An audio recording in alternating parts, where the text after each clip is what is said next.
रात बीत के सुबह हो चुकी थी, लेकिन रुद्र ठाकुर फार्म हाउस के बाहर ही रुका था। केसर के लाख समझाने के बावजूद वो जाने के लिए तैयार नहीं था। उसका एक ही मकसद था, शिवांगी को फिर से पकड़ना।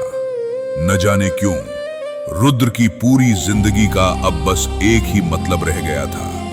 ठीक उसी वक्त फार्म हाउस के अंदर गार्ड सुजन सिंह ठाकुर को बता रहा था कि शिवांगी मेम साहब वापस आ गई हैं। लेकिन सुजन ठाकुर ने जो आदेश दिया वो सुनकर गार्ड दंग रह गया।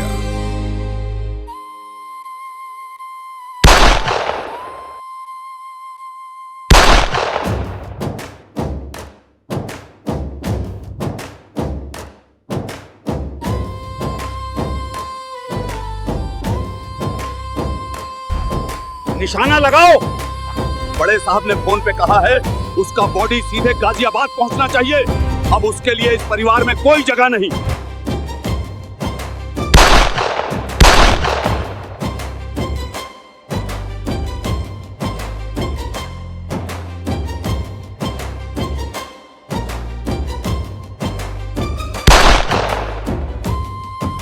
कितनी हैरान करने वाली बात है, जिस आदमी से बचने के लिए शिवांगी दिन रात भाग रही थी, दरअसल उसी आदमी ने उसकी जान बचाई है।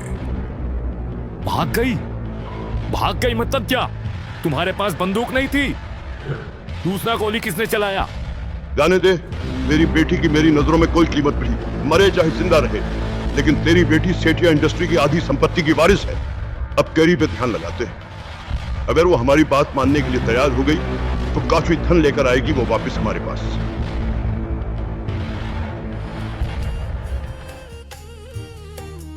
आइसक्रीम इतनी खराब थी क्या कि कल रात से तुम्हारी हंसी गायब है? वैसे हंसी वापस लाने का एक तरीका है मेरे पास।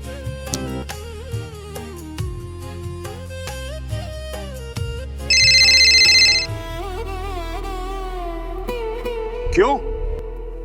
तैयार हो घर आने के लिए? बस वैसा करो जैसा बोल रहा हूं। नहीं बाबूजी, मुझसे नहीं होगा ये सब। अद्वैत जी बहुत अच्छे आदमी है, मैं उन्हें कैसे मुसीबत में डाल सकती हूँ। ओए, 2 दिन पराए घर जाके बाप ताऊ को भूल गई?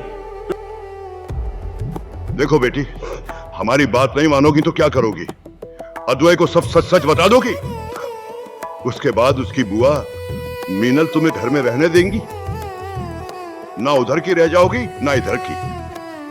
तो हमारी बात मान लो, जाओ किचन में जाकर एक चाकू उठाओ और उसे अपने बदन पे घाव बनाओ। एक नहीं, बहुत सारा।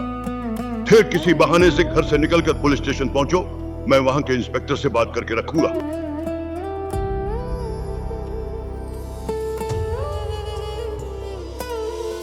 मैं किसी का उधार नहीं रखता। तुमने मेरी जान बचाई थी, आज चुका दिया। लेकिन तुम्हारे लोग तुम्हें ही मारने चले थे। ऐसे ही रहे ठाकुर खानदान। अपनी इज्जत के सामने रिश्ते नाते कोई मायने नहीं रखते इन लोगों के लिए। और इसीलिए मैं ठाकुर की बड़ी बेटी को किडनैप करके उन्हें सबक सिखाना चाहता था। रुद्र कहता गया, कई साल पहले उसके बाप के पास एक रबर का बगीचा था, लेकिन ठाकुर लोगों ने उसे बर्बाद कर दिया अपना मुकाबला मिटाने के लिए। बगीचे में कीड़े छोड़ दिए, आग लगा दी। रुद्र ने अपनी पूरी फैमिली को टूटते हुए देखा है, अपने बाप को खुदकुशी करते देखा है। अगर हम दोनों मिलकर हमारे ऊपर हुए अन्याय का जवाब दे तो? तुम हमारे साथ आओगी? सिर्फ तुम्हारी नहीं, मेरी भी जिंदगी खराब कर दी है मेरे पिता ने अपने लालच में।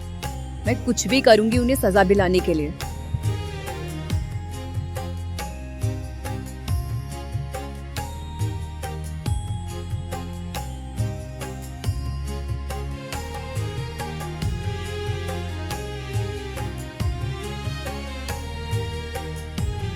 तनुश्री अब सच को और छुपा नहीं पाई। उसने अद्वैत को अपने पिता की पूरी चाल बता दी और कहा अगर वो उसे घर से निकाल भी दे तो भी ठीक है। लेकिन अद्वैत ने जो जवाब दिया वो सुनकर तनुश्री खुद हैरान रह गई। तनु, रोना बंद करो। तुम कहीं नहीं जा रही हो। जिन्होंने मेरी पत्नी को परेशान किया, रुलाया, उन्हें मैं खुद सजा दूंगा। तुम बस मेरे साथ खड़ी रहना। ठाकुरों के दहशत का राज खत्म होने वाला था, क्योंकि उनकी बेटियां ही उनके खिलाफ खड़ी हो गई थीं। आगे शुरू होने वाला था एक जंग जहां बेटियां लड़ेंगी पिता के खिलाफ। गाजियाबाद की जमीन आसमान कांप उठने वाला था। आ रहा था रुद्र, एक विध्वंस, अपना बदला पूरा करने।